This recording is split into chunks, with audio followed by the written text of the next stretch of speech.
Hola, hoy nosotros, Daniel Ferrer, Manuela Gómez, Ana María Noriega, Natalia Pinilla y Violeta González, les vamos a presentar el concepto de tiempo en Don Quijote de la Mancha. Relacionado con el libro, pudimos concluir que el transcurso del tiempo, como lo conocemos en la actualidad en sí, es muy vagamente mencionado a lo largo del texto. Todo esto se puede atribuir al contexto en el cual Miguel de Cervantes escribe la obra tratando de reflejar muchas características de la situación española del momento, pero a la vez bajo la amenaza de ser castigado por ello. Es por esto que en muchas ocasiones se nota un sistema muy complejo de narradores donde la historia se cambia y es muy vagamente expresada en términos de tiempo y detalles. Por ejemplo, nunca se dice exactamente cuántos años tiene Don Quijote. Se sabe que está entre los 50, pero no exacto. O por ejemplo, se sabe que salió en un mes de julio, pero nada es preciso. Ahora vamos a hablar en general de la descripción del tiempo en la obra. Como todos sabemos, en la obra Don Quijote de la Mancha es complejo para el lector conocer el momento exacto de cuándo suceden los hechos. En el libro hay poca referencia al tiempo en el sentido que se le da en la actualidad. Los acontecimientos ocurren sin ninguna mención de este. Lo anterior nos hace pensar que los personajes en la obra no tienen afán en lo absoluto y viven la vida más tranquila y ligera. También podríamos intuir que el autor quiso enfocar su historia en los hechos mismos, sin darle ninguna importancia al tiempo, ya que pudo considerar que este probablemente no aportaba nada a la historia.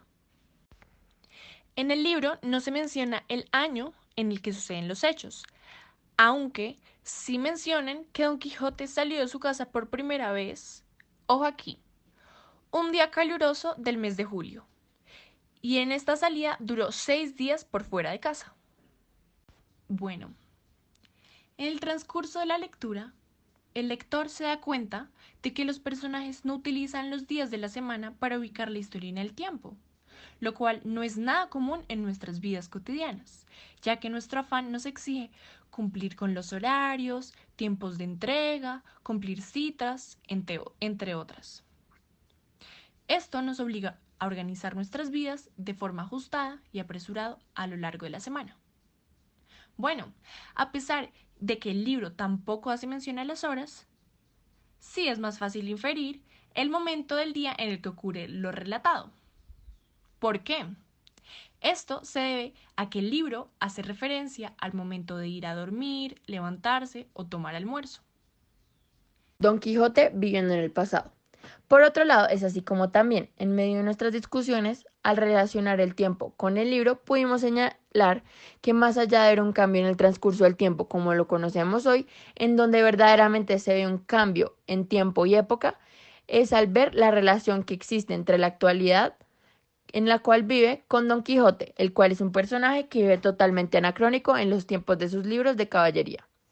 Es por esto que Don Quijote representa en muchas ocasiones la utopía del pasado que se ve reflejado en sus adorados. Y es así como tiende a hablar de una manera completamente diferente o trata de imponer aquellos códigos de honor a donde quiera que fuera, lo cual se puede ver reflejado en cada una de sus aventuras, las cuales pensándolo más allá, son causadas por aquella discrepancia que existe entre la actualidad en la cual él vive y los preceptos de caballero que él quiere impartir. Un ejemplo en concreto de lo anteriormente mencionado es que todos le atribuyen esta demencia a Don Quijote directamente a los libros, y es por esto que en el capítulo 6, donde el barbero, el cura, la ama y la sobrina deciden quemar los libros de Don Quijote. He aquí una pequeña cita. No, dijo la sobrina, no hay para qué perdonar a ninguno, porque todos han sido dañadores. Mejor será arrojarlos por las ventanas al patio y hacer un rimero de ellos y pegarles fuego. Y si no, llevarlos al corral y allí se hará la hoguera y no ofenderá el humo. Lo mismo dijo el ama. Tal era la gana que las dos tenían de la muerte de aquellos inocentes, mas el cura no vino en ellos sin primero leer siquiera los títulos.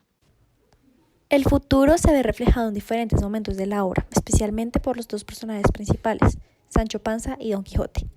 Por un lado tenemos a Sancho Panza, que deja a su familia, Teresa Panza y sus hijas, por un mejor futuro que le prometió Don Quijote. Independientemente de lo loco que pudiera sonar, dejó de ser labrador por una ilusión de ser rey de una isla a cambio de ser escudero, por más de que él Muy en el fondo sabía que Don Quijote estaba loco. Hizo todo por buscar nuevas oportunidades de una mejor vida. Gracias a su poca educación, a medida que avanzaba la historia, se empezó a contagiar de su locura, pues se creía todo lo que Don Quijote le decía y en serio se metió en la cabeza de que su salvador era Don Quijote. Esto se puede evidenciar con esta frase hecha por Dorotea, al ver realmente en lo que se había enfrentado. Abro comillas. ¿Quién no había de reír de las circunstancias, viendo la locura del amo y la simplicidad del criado? En efecto, Dorotea se las dio y Fe prometió de hacerle gran señor en su reino, cuando el cielo le hiciese tanto bien que se lo dejase cobrar y gozar, agradeciéndolos a Sancho con tales palabras que renova la risa en todos. Su mayor propósito es preservar la salud de su amo, pues sabe que tan solo con él puede llegar a cumplir esta meta, y se demuestra en diferentes momentos de la historia. El primer caso es cuando Don Quijote decidió quedarse 3 días en el monte para cumplir penitencia por su doncella Dulcinea, como lo hizo Amadís de Gaula. Sancho Panza, al ver que su promesa estaba en riesgo por las riesgosas condiciones en las que quedaba Don Quijote, le hizo firmar una carta donde aseguraba la libranza pollinesca, es decir, 3 de los 5 pollinos, que en realidad es una manera de nombrar un asno de su jardín.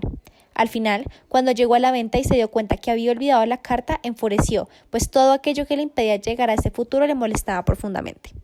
En el segundo caso, se puede evidenciar esto cuando estaba todo el grupo antes de ir a sacar a Don Quijote de su castigo y el cura le dijo a Sancho que había una posibilidad de que su amo se convirtiera en arzobispo. Sancho, en medio de su preocupación, les pidió el favor de que convencieran a Don Quijote de convertirse en emperador y no en arzobispo, pues la recompensa era tan solo una sacristanía y no tenía la educación necesaria para el cargo, y obviamente no se comparaba con el de ser un rey de una isla. Con lo mencionado anteriormente se puede concluir que Sancho basaba todas sus acciones en el presente, pensando en ese glorioso futuro que Don Quijote le prometía. Por otro lado tenemos a Don Quijote, el hidalgo que deja todo por convertirse en un caballero. En la obra se demuestra cómo éste rige su vida en aventuras y excepciones para algún día llegar a ser un reconocido caballero. Además, se demuestra que el mayor deseo de Don Quijote es estar con Dulcinea de Toboso, su gran amada de fantasía, la cual dedica todos sus logros y aventuras.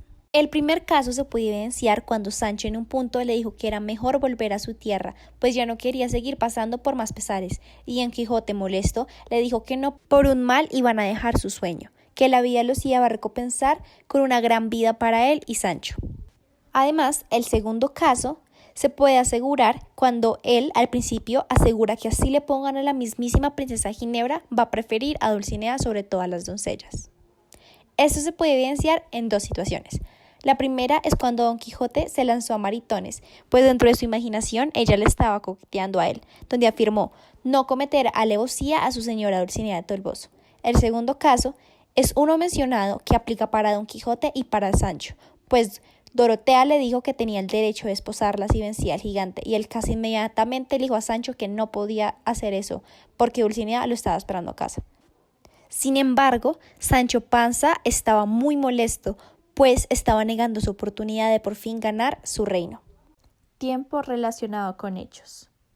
Como lo hemos dicho anteriormente, podemos ver cómo el tiempo en esta obra no se mide la mayoría de las veces por los métodos que se usan hoy en día. Días, meses, semanas, años, horas, minutos, sino más bien por acontecimientos específicos que suceden a lo largo de la historia, y son estos mismos los que permiten al lector tener puntos de referencia para saber lo que pasa antes y después de un suceso en específico.